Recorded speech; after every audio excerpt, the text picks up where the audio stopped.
So I just want to take some time today and just share what I've been doing. Thank you, everyone, because I've been working in school systems for 3 decades, basically. And I've been working as a career counselor, career coordinator, career educator. I've been really doing a lot of work to integrate career within school systems, really in the middle school, so age like 10 through 18, putting things together from that end. So trying to make sure that we help our students find success and figure out who they want to be as they go through. Before I move forward, what I'd like to do and put together a few things is just to get an idea, do our first poll, who's on the call, just to get an idea, get a better understanding from that point. So.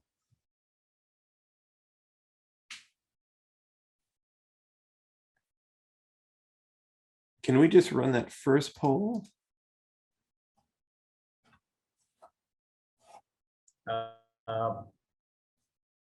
There we go. So if you could do this right now, I mean, even if you do all 3 is fine, and we'll just go through it, but just who is on the call, just choose the best that represents you. The second question is, what experience do you have in adding or integrating career development into your schools? Again, choose one that comes from that point. And then the last question, who plans on increasing their career integration in schools this year? So if you can take a moment and add that in, that would be great.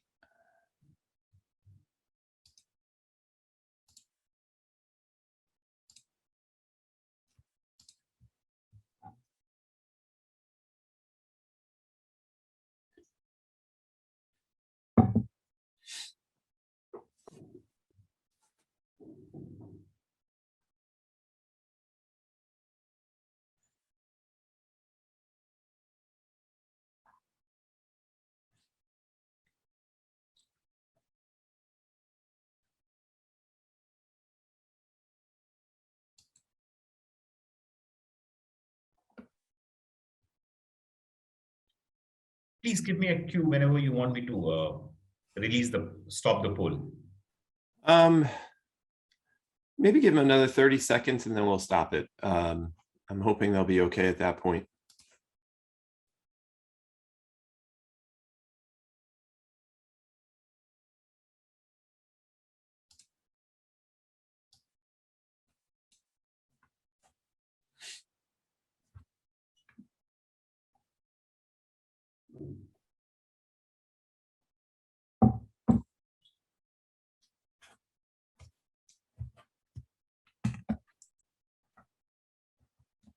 I can end the poll now and play the second poll whenever you would want me to. Okay. It's not necessary to do it right now. All right, that would be great.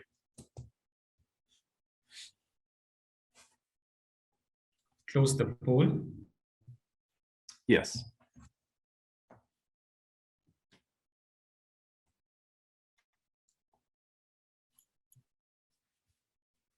All right. All right, so administrators, school counselors, school teachers, coordinators, and then interested others. Excellent.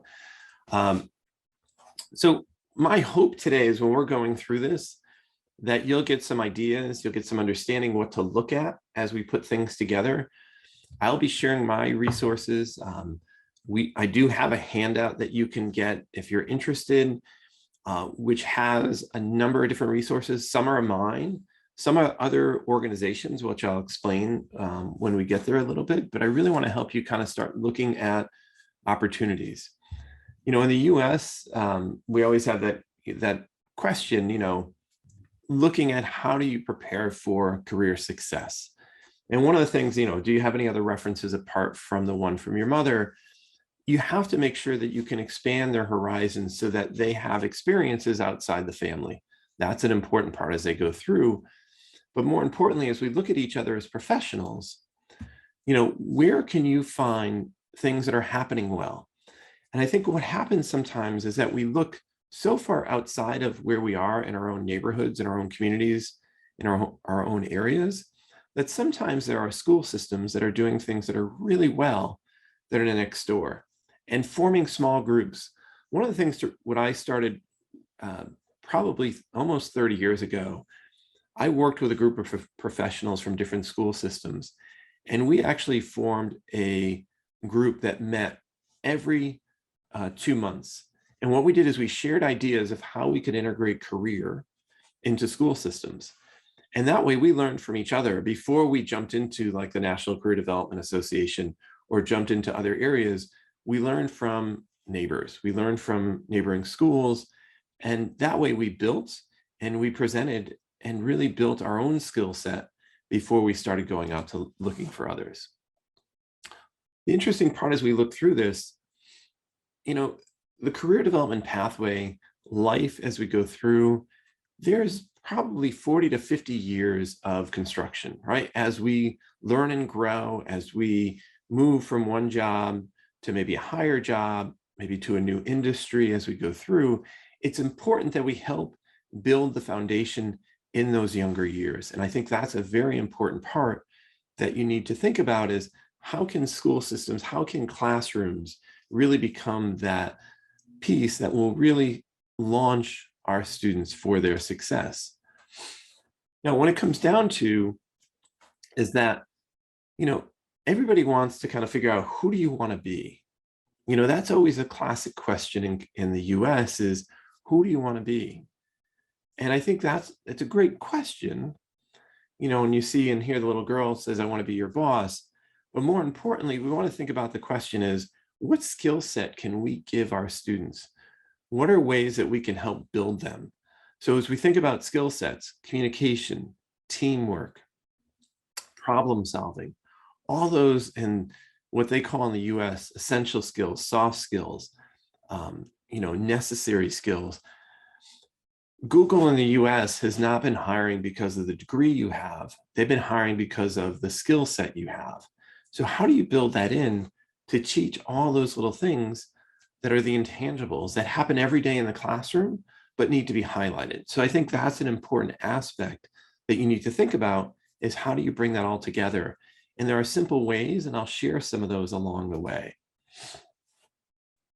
This exercise is an interesting one. You can choose any career that's out there, any career that's in your country, and break it down based on the responsibilities, the job activities that occur. And basically what you do is you can do this with, I've done it as young as middle school, all the way through up with adults. And basically what happens is you break it down. So I'll walk through the sample. And you could do it when we were through COVID and online. I did it using Zoom. But basically what would happen is you would read each part of the job. Like your salary last year was $85,000. And then students would stay standing if they were interested, and they would sit down if they were no longer considering the job. You have a flexible work schedule, but you may have to work nights. Again, it gets the students to start thinking, well, do I want to work during the day? Do I want to work at night? You know, do I want to work at different times? The third one is you often work in glamorous settings. So again, they'll start to kind of think about where they want to be. You have to travel frequently. Some people don't want to travel. They want to be home. They want to be in their area. You work in a fast-paced, highly competitive environment. And then while your salary last year was $85,000, it's not defined. It varies from year to year. And then coming to the last one, and this will really kind of set apart in this one, there's considerable risk involved in your job. There's a possibility that you'll make money or lose money, right? And so then what I do is, as we get down, I ask students to start to figure out, you know, what is a job? What do you think it might be? And they'll start bringing this one up. Now, I don't use this one in school systems, especially in, you know, unless I'm in the higher ed or with adults, because it comes out to be a professional gambler. But I'll use nurse, I'll use lawyer, I use teacher, I'll use computer programmer. You easily can take this apart. In the handout, you'll actually see a sample of this that you can pull from. And this can be done in 5 minutes as a good transition, or it could be done in a longer piece of explaining what values, you know, come into play when you're deciding on figuring out your job, you know, and what you want to do. So I think it's important as you start to think about what that comes together. This one, with a good education, you can grow up to be anything I want you to be, right? You know, Parents have a huge influence on who their children are going to be. But I also think about, in the US, we try to give them that freedom to look at potential and possibilities as it goes through. So always thinking about what are their interests that will tie in. And sometimes they don't see it, but helping them understand who they are and how it all comes together from that end makes a big difference. Most students think of their career plan as this wonderful opportunity, right? That they are going to just go through and everything is going to be wonderful. They're going to go through, they're going to receive their formal education, they're going to get their training, and when they're done, they're going to get their career, and there's going to be no hiccups, there's going to be nothing in their way as they come through. The reality is they're going to face many challenges. And I think this is where, as we think about these younger students, teaching them, how do you make a career decision? What are the steps that go into that? How do you deal with failure? One of the things that I look at with my own children who are 16 right now and in high school, through the students I work with, failure is an important part of life. It teaches us many different things.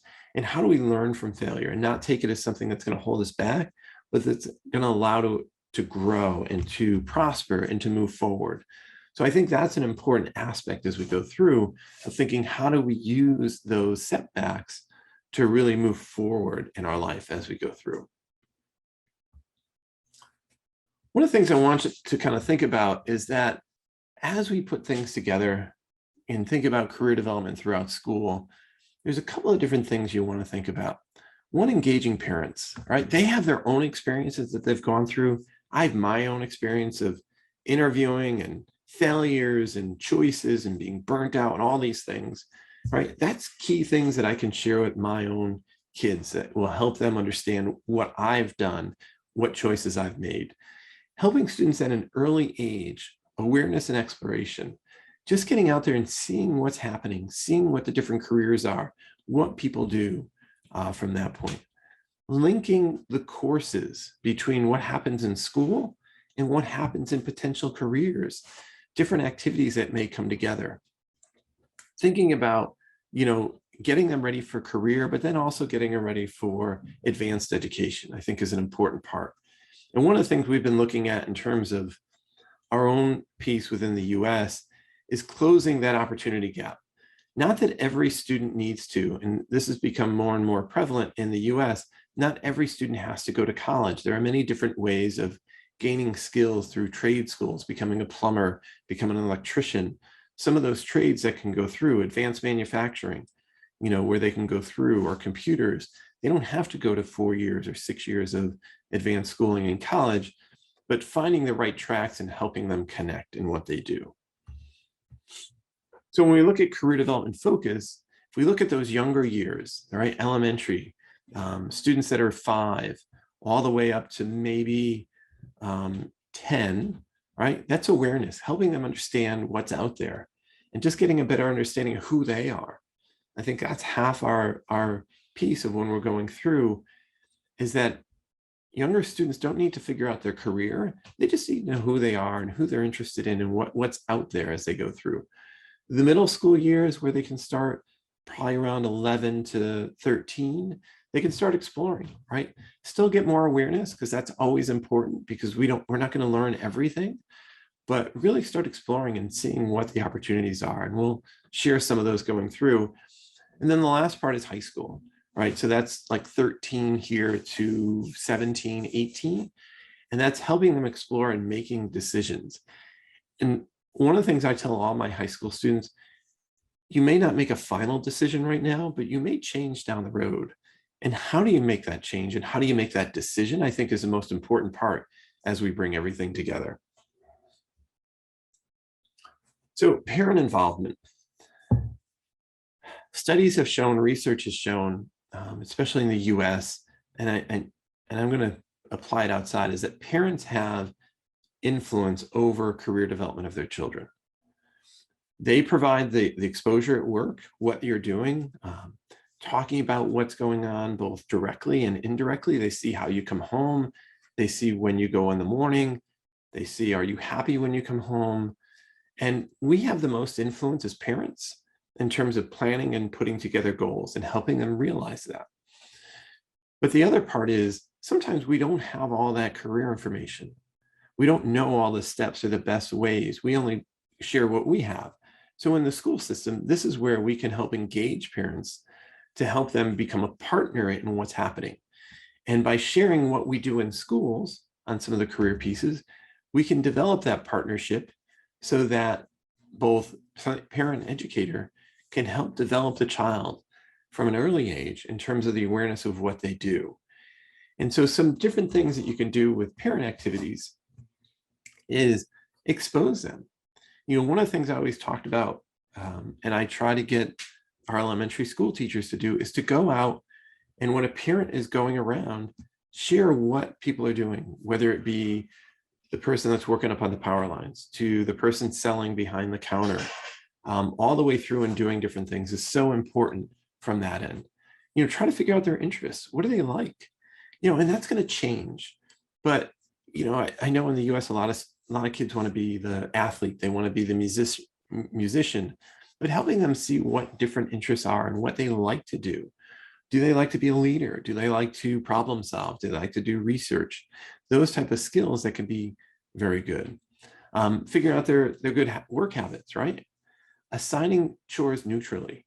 So, making sure that, like in the US, a lot of times the women are going to be washing clothes, they're going to be making dinner, but having them doing other chores that may be more, traditional male, and the males doing, washing clothes and so forth, helping them kind of see all the different activities and all the different skills that they go through. And then participating in schools. So, we can get children to look at and see who they are, and there's different things that you can do. You wouldn't want to have them do an interest inventory at, 5, 6, 7, or 8. But what you can do is expose them to the different characteristics within that, whether they're artistic, whether they're persuading, whether they're social. Those are the important parts you can do. Also helping them understand the work requirements, what's out there, understanding what they may need to do, and not destroying any dreams. Let them dream about different things. You never know where they may end up to be. And so I always let that go. And until we get to a closer point, I'm not going to change that. And I want to look at work values. So like doing that exercise and just having them answer questions, talking about what different values are important is a huge part of them getting to understand more. And then helping them understand the relationship between, that I go to work to earn money so that we can live and do different things, put food on the table, to pay for rent, different things like that, understanding the connections as they go through. So, it's an important part, but there's a lot that can happen with the parents, and the school systems can help educate parents on what they can do and share different things. A lot of times too, as you go through, you can have them come in and read to elementary school students and then share what their career practice are as they put everything together.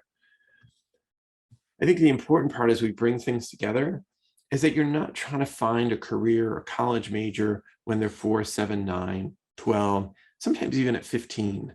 You want them to maybe, by the time they're 15, to find pathways. I like the health management. I like to look at computers. I look to manufacturing. I love the law. I love history. Then you can help them kind of shape into and move into some potential ideas.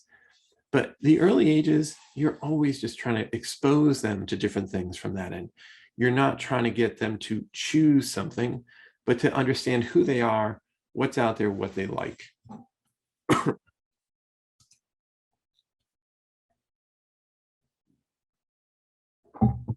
I think as we look at those early years, learn how they work and interact with each other, right? That's an important part.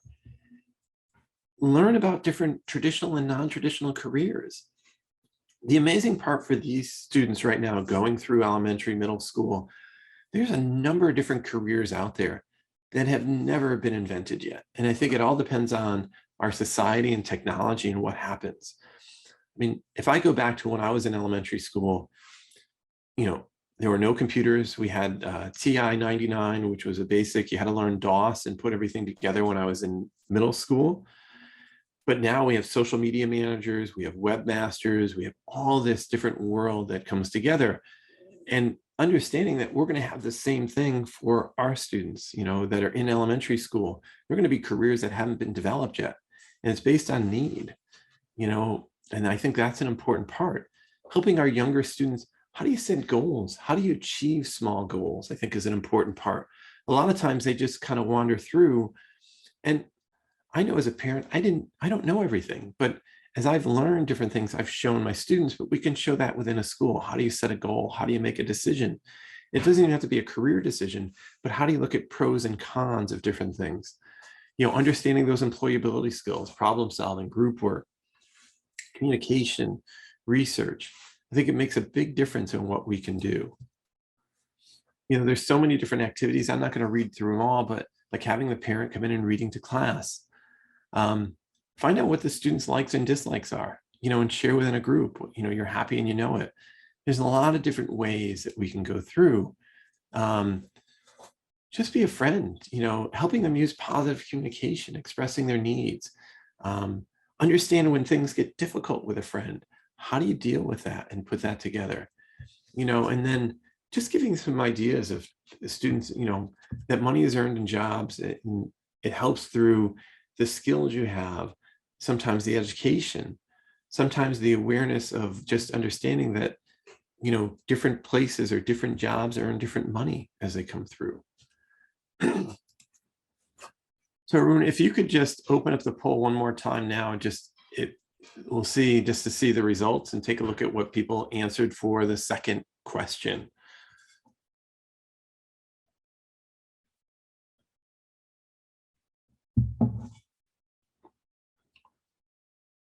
All right, so yeah, so some people are looking to do it weekly. Some are looking at working on a plan and doing it monthly, maybe a few times a year, and some need a little more training. I think what it comes down to as you look at this, when I started off my first year in education and working on putting career in, I started off small. And I think that's the important part as you put it all together, is that looking at the different parts from that end, I kept it simple. I did one thing a month, and that was it. And what I did was setting up that group and getting to learn from others. And then eventually I went off and did some more training around it and some research. So, as you look at this, don't panic if you're looking to do certain things and you want to get everything there. Start small, do 1, 2, 3, maybe 4 things well, and then you want to add to it. You don't have to have everything right away. I'll give you an example when we get to it. I'll talk about the current school I'm in and how I've built that up to where I am now. So I'm going into my 5th year in the current school I'm at. I'll share the activities, but it was built slowly. It wasn't, I had to get everything done in a year, even though I had that ability. I had all that information. I had done it in another school. I didn't replicate all that within a year because you just can't build the infrastructure and the connections and build the relationships in order to do that. So I want to talk a little bit about middle school as we go through. Middle school, again, probably around 10 to 13 in the US as it goes through.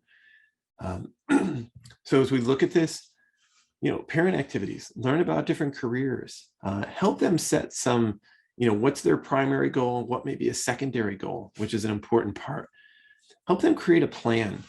So one of the things that I always want coming out of the middle school with our students is, what is your plan for that next level for high school for us? What do you want to do over the next 4 years? What are the different courses you may want to explore? Just not that it's set in stone that they have to follow that exactly, but they can start thinking in their future. I know students in the US are caught up in smartphones and they're so focused on what's in front of them right now, and they're always holding on to this, which has become a big issue. And so what we've been trying to do is, how do we break that? How do they build those plans that are beyond what happens within the first notification, the second notification, but get them to think in a larger scale as they go through, and helping them, get good work habits, setting up and maybe using a productivity timer and different things that will allow them to set times where they work on different parts. And then just getting them exposed to career environments, getting them out on field trips to see what's out there, I think makes a big difference. Starting to volunteer to see what's out there. Bringing your children into work, I think, is a huge part. See the different values that go through, the different skill sets. Have speakers come in and talk about what they do and share a short video of what's happening. And then maybe mentor students. You could do it at your son or daughter's school, or you can partner with another school system where you mentor students in another school system so that they don't feel like you're talking to their friends, and so that becomes a bigger piece. Different activities that you can do. Again, having them, assess and understand career information. We have a lot of different portals in the US that they can go on to and learn about, and they can learn different careers. And so making that part of an assignment, maybe. I'll share some sample lessons coming up. Talking about time management, I think that's an important aspect. Using productivity timer, decision-making, how do they organize pieces? Again, linking education and career so they can see, I know one thing, if I was in high school again and I was taking geometry, if people had explained to me, well, geometry is used within carpentry, and so if you ever go build a deck or a shed, or you want to do some work in your house, this is how you're going to use it. If I knew that connection, I probably would have spent a lot, I would have done a lot better and understand and been able to apply it in a different way. It was too abstract for me. But if we started to add that into different ways, then it becomes more of a connection of what's happening. And think about the different parts of the activities, right? So doing an interest inventory so they can get an idea of who they are. Maybe putting together a personal learning plan, what they're going to do from, when they're 13 all the way through when they finish at 18. Doing a career fair, great opportunity to talk to different professionals. Enrichment camps are a great way to get them into maybe a science camp, a math camp. It could be history camp, whatever it may be. Having them go out and interview or shadow someone, learn what they do. Go out and spend some time in an industry and see what it looks like. I think makes a big difference. Also getting to think about, all right, I want to start this career. I want to go into this, but what's the starting salary? And then what can I have within that first year?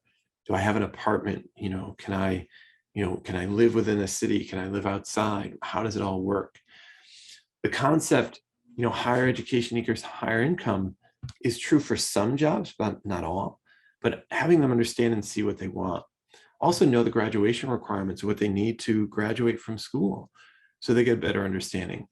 And I think an important part is teach our children how to be their own advocate and CEO. I think a lot of times they rely on an adult in their life, and they need to become their advocate. One of the things that I teach my students is that when a meeting starts and it's with a teacher, they need to describe and talk about what's going on and what they're there for. Even if it's a teacher that called and said, I'm concerned about your grades, they need to express it. Or if the parents are there, they need to explain it to their parents and to a counselor or teacher so that they're owning their own life. That's an important part. And it's uncomfortable. I've done that with my own students, my own kids. My son was having some difficulty in one of his math classes. We went in to meet with the teacher and the counselor and with the department head to kind of go over why things are not connecting for him. And he had to explain why we were there and what we were looking for. But those are skill sets that he was uncomfortable with, but it's something he can also learn to advocate for himself so that we're not always going to be there. So I was trying to put together an idea, and I'm hoping I'm in the right ballpark, but think about the middle school, 10 to 13. You could have classes work together on one project. So I was thinking in terms of just in terms of India, in 1885, at least in terms of the research I did, and I apologize if I'm off on years and so forth, but the first meeting of the Indian National Congress, right? So if we could have them, when they're doing that within a history class, they can research what occurred. And then either in their Hindi or their English class, whatever their language class is, have them prepare speeches, right, for debates. We could have maybe business classes or looking at the economic impact of what that National Congress may have done. And then together they can maybe form a group, and this could be done, it doesn't have to be school-wide, but it could be done through different groups. They could reenact that first meeting and maybe share what they were trying to convey and do. And then from that, you can think about all the different skills that come out of that tie into. They had research, they have collaboration between different classes that they have to talk to their teachers. And the students become more the managers of the project. Teachers oversee it, but then the students have to coordinate with the different classes to really put it all together. And so you're building in some of those career skills, the different things that they're going to do, running the meeting, organizing time, thinking about how do we coordinate between different groups to come together with one product. So it's an excellent idea as we go through. So think about different ways that you could do that. Maybe it's on a smaller scale between two classes. It could even just be within one class right now to set up one project. But those are the things that you can do. As we think about high school, I think it's important that this again comes about, age 13, 14, up to 18 in the US as we go through. Traditionally, as parents go through elementary school, they're very involved in the US. They get to the middle school, they start to drop off a little bit. And then in high school, they really kind of step aside because they're looking for their son or daughter to become their own advocate and really put it together. But I think it's important that we help them. We don't step aside and say, oh, you're at this age, you need to do it on your own. They're still looking for us for acceptance. They're still looking for us as an influence. We are the biggest influencers, especially in the high school level, helping them make decisions, helping them understand how to do that, helping them see their strengths, their interests, their abilities. More importantly, also maybe some areas that they're weak in, that we can have conversations around. I think that makes a big difference. Instill that positive view of working, right? And home is the first workplace. So different chores they may have. Also helping them strive. I know with my own students, my own kids at home, they're in high-level classes, which require a lot of work. And that is their first job as education, but they also want to do sports. They're at the point now where they want to work. So really what it comes down to is helping them understand balance in their life and how do they do that and put things together.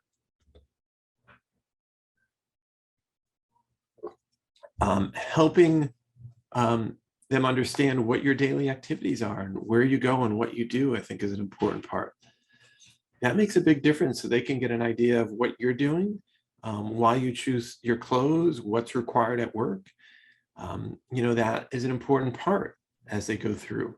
Help them see the vision of what work may look like. And also get them into different work situations. I want students out there volunteering. So I share different volunteer opportunities. I want them to see what's happening and get a good idea. But then also, how do they acquire skills? How do they get that problem solving? How do they improve their research? Different things from that point. So as we think about high school and putting that together, important, have them put together a resume. And I'll talk about this in a little bit and get into more details, how they can do that. Think about their courses. I had my daughter this year, she took a course in woodworking, just to get some exposure to something totally different than what she was thinking about. And she made this beautiful planter and learned all the different things of applying math and thinking about all the different materials that she had to use and measurements, and put together a planter, that we use on our deck. So helping them see other areas to develop more of a well-rounded person as it comes together. Have them look at their personal learning plan, understanding that. Understanding time management, that's a huge piece because, they want to have fun, but on the other side is, what's the difference between, making sure their job is going well, that their education is going well, but then, also then have some fun and to be a child and to do things. And then understanding the importance between their career choice and decisions and where that could lead. So I want to break it down into a couple of different grade levels. So again, 9th grade, this would be for our students 13, 14 typically. And basically a student success plan, right? That's a learning plan that they all have for 4 years and beyond. I love to get my high school students to start to think about 10 years out, because then that way it'll get them beyond their training after high school and think about when they're first starting their own life as they go together. Reviewing career pathways, That's an important part. What are the different things out there? Looking at different careers just to get an idea of what's involved. And I think one of the things we always have with our younger students is they want to find the highest paying job. But we always say, but think about the highest paying job. Is that an interest? Does that tie into who you are? Is an important part. We have them do a resume. We have them get out and shadow, learn the decision-making steps, because that's going to be an important part. We want them to learn about money, right? And how that financial literacy is an important part of life, because, you know, they can earn money, but if they don't know how to work with it and save it and invest and do different things, they're not going to be in a good spot. The other part we do is True Colors. It's a personality assessment that we go through, and it helps our students understand who they are, how do they communicate. So within the 10th grade activities, again, update that learning plan. I always want them looking at it as they go through, review the pathways. Are there any other that are interested? Start developing, you know, some different areas, figure out who they are in terms of an ability profiler. So one we call is U Science, YOU Science in the US. It's an aptitude ability profiler to figure out what they're good at, but also looks at their interests. Again, we do an SAT prep, which allows them to get ready for college.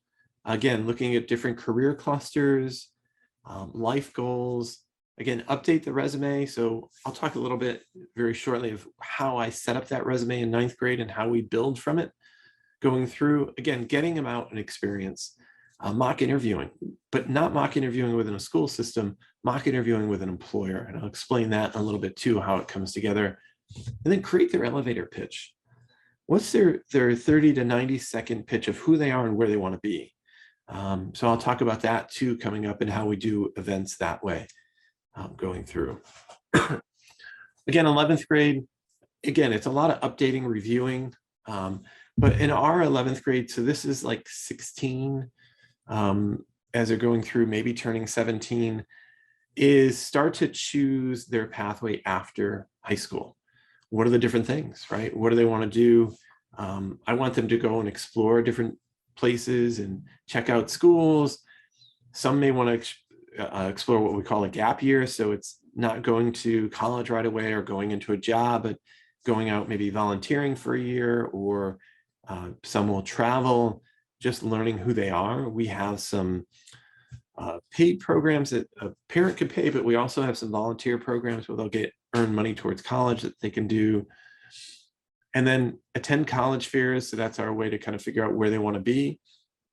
And the other part that I really encourage some students do, not all students, it's not a requirement, but do a LinkedIn profile, right? So for that social media, changing it from just being a friend's piece to more of a professional piece, and starting who they are and building from there as it all comes together. And again, using True Colors to learn a little bit more, and doing different activities to get a better understanding of how do they communicate, how do they make decisions, and getting a better way to understand who is in the room, so that if they're doing a training, if they're asking questions, better ways to ask questions that tie back to other people. And then 12th grade, this is where they're making, right? This is 17, 18. They're making decisions of what they want to do after high school. So it could be trade schools, it could be college, but helping them put together that plan and those acceptances and getting them ready. Figuring out, you know, here the financial aid piece. ASVAB is our military aptitude. So if they're interested in the military, they would use that to figure out what jobs they qualify for, helping them make the next steps. And I think an important part that we try to encourage our students and we have them do is what we call transition training. And transition training is an opportunity where our seniors learn the different skills of how do you do financial literacy? How do you go and, you know, apply for an apartment and get an apartment? All little things, grocery shopping, all little things they haven't done that they need to think about, so that they can make a better decision and put things together from there as they all come together. And again, really that exploring decision making, helping them transition into adulthood is an important part, because that's a skill. And sometimes parents have done it well, and sometimes they haven't. So I just want to share this screen. So I have a 600-page handout. It's a PDF within there, I have lessons that I've created. I have cultivated other lessons from like My Big Future, which is a company here that really helps in terms of college prep. I have a company in there called there's a Navigation 101. Navigation 101 is an awesome opportunity. It's the biggest part of the bulk from grades 6 through 12 in here. And in that grades 6 through 12, what you'll find is that it lays out a monthly activity that you can do. You're more than welcome to use those. If you use like the Big Future, or if you use Navigation 101, the one thing they ask is that you just attribute it to them. Navigation 101 gives you a framework. It needs to be expanded. That this was done probably almost 10 years ago, and they shared it freely in the US. It was a State Department of Education out of Washington State, and they had developed what they call advisory lessons. So in the US, we have advisory lessons that occur maybe once or twice a week. And these lessons focus on different things from, being your own CEO to handling money or applying for a checking account, kind of building in some of the life and career skills that aren't always taught within a classroom. But this, if you haven't done anything, or if you have, it gives you some great ideas to build from. And the lessons are in there. And also there is a chart that lays out each month. And the nice part is they have the same theme every month. So, like every October, it's a certain theme. Every November, it's a certain theme. And they just build on it as they go through. And their goal within this is to teach their students to be advocates, to be their own CEOs. But if you look at the long-term plan from 6 to 12, their ultimate goal is for them to understand who they are. And then from that point, build from there. So I'm going to just walk through my current setup, and then we'll take some questions after I just go through a little bit more. So currently I am working at Wethersfield High School in Wethersfield, Connecticut. This is my 5th year going in. So I'm going to be starting up in August. Now, I had worked in school systems that I had a full-blown career center. We had integrated, and we were meeting every student's needs. We were in classrooms 9 through 12. We had internships, we had job shadows, we had all these different things going on. But when I walked into Wethersfield, I can't bring all that in at once. A, it'd be overwhelming. B, I don't have the support structure. I don't have all those connections. So one of the things that I started off with, it was an easy thing to do, was a lunch and learn. And basically the lunch and learn is an opportunity to bring in a professional. Students bring in their lunch. We also provided pizza. And then what it would be is 30 minutes during their lunchtime, they would hear from an industry professional. So in this picture on the left-hand side is a lawyer that's in there talking. On the right-hand side, I'm thinking we had a pediatrician, a doctor come in, and the students were there. They could ask questions. I provided a handout that gave them some sample questions, and then it worked out very well. It's a great connection. And then it could lead to a job shadow. It could lead to other things. When we went to COVID, this is just a sample screen, but it came down to, I did it remotely. I did it where we use Zoom. We have Google Meet, but Google Meet is great for education, but not for professionals. So I would have the students come on to Zoom and we would do the same thing and still connect in. Another part that I added in, just because with COVID, we couldn't do our career fair. So that was something I did my first year, which I'll talk about. And I didn't have enough time to pivot to a virtual fair. I started doing career interviews. So I would interview somebody for 15 to 20 minutes, ask them key questions, and then I would share it with the students and the teachers. The best part about this is we built up about 45 interviews that teachers now share as a warm-up activity for different classes, depending on what's going on at different times, so they can learn about the different careers of what's happening. And I interviewed everything from a professional athlete. This woman happens to be the head of our food share for Connecticut. And so it was just an excellent opportunity to expose them to different careers. Since COVID came, we had a kind of a 2-year piece. The second year, I partnered with another high school and we did a virtual career fair. we had videos recorded. We had them join in, and basically we did it in 5 to 10 minutes. We didn't want it any longer than that. We really wanted to keep it to almost 5 to 7. I laid out instructions of how to put this together in terms of who they were, what they did. And then if they wanted to be connected, they would leave us their email so students could do that. But it was an excellent opportunity for our students to expose. Within this career fair, we had 125 different careers that students can connect into and listen to.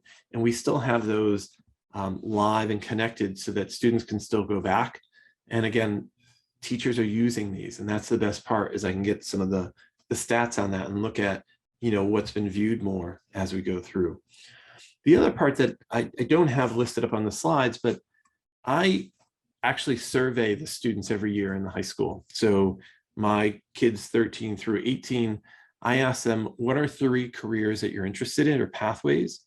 And then what I do is that helps me build my model for the year of what lunch and learns I want to do, maybe what industry tours I'm going to do, any way that I want to maybe bring speakers in to reach out to teachers, say, hey, look, there's a large interest. Would you be interested in having a teacher in your room? It's a great way to put things together. I love this in terms of helping students prep, because maybe they don't do the right things, right? So, is it a mistake for Eric to wear a t-shirt to his job interview? Is a bigger mistake to wear this particular t-shirt? Helping them understand, how do you get ready for an interview? And I'll give you an example. I had a student getting ready for internship, and he was going to work with the police department, and he had a tattoo down his arm.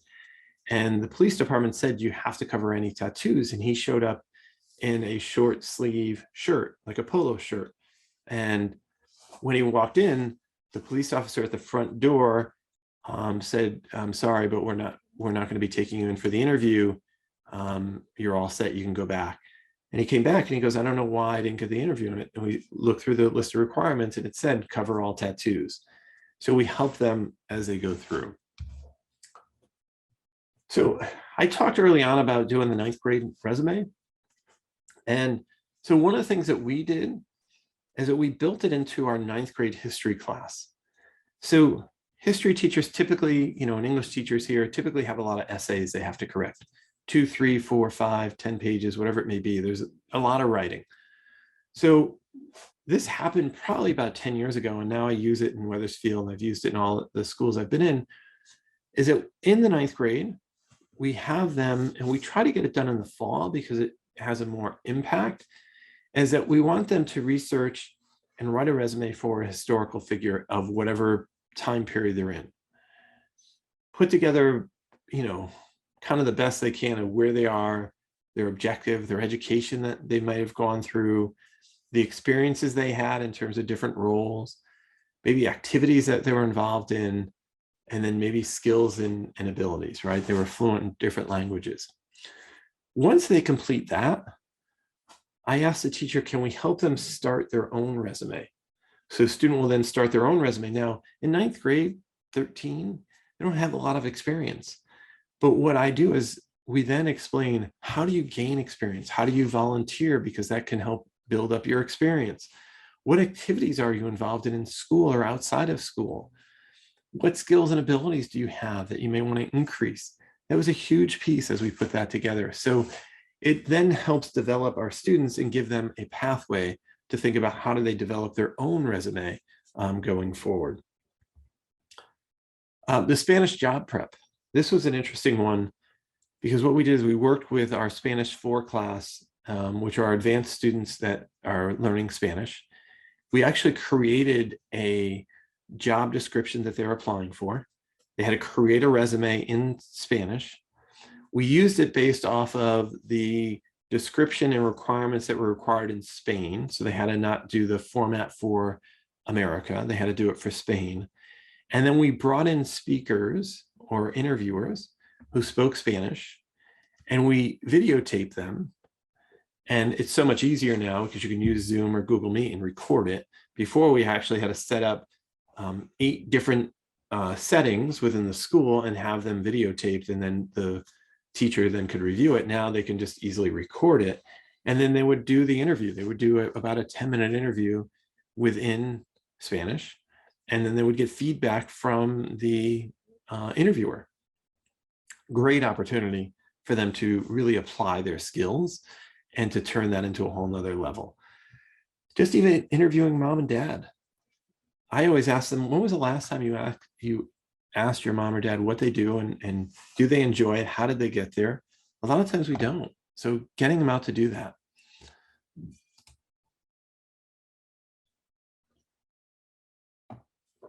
So the history class.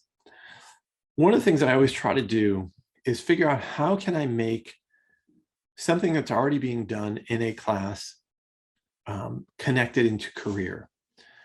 So we have in our history classes a requirement, a project where students go out to interview somebody who's witnessed or experienced history. We've all experienced history, right? It's everything that's happened the day before.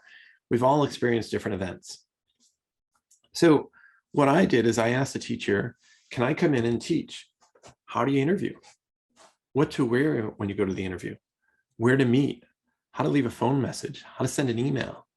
So I would go in and do a lesson around all this in terms of what questions could you ask? Where should you go, right? What's a safe place to meet someone that you don't know, right? Do you bring mom and dad? Do you go to a public place? You know, we also offered the school as a place where they can invite them in and meet. And we had an area where they would be okay. How to leave a phone message and how to even actually use that beyond texting, Snapchat and all these other social media connections. How do you leave a phone message? How do you create your own voicemail message was another part. And then how to send an email. So those were career skills that we could easily build into the history class. And then it wasn't just one class, it was every 10th grade history class because it was being brought through everywhere that it happened. So think about those opportunities. And I think that's the way I always look at it, is building relationships with teachers where you can find out, you know, what are they doing? Is there a way that we could then step in? And my goal isn't to always teach it. My goal is to teach it maybe for the first year or two, and then hopefully make it theirs. So that way I'm not always responsible, but it then grows and it becomes part of the environment. And it becomes part of that teacher's tool set that they can go through. And I'm always happy to fill in, but I'd rather get it so that they can then take it over time.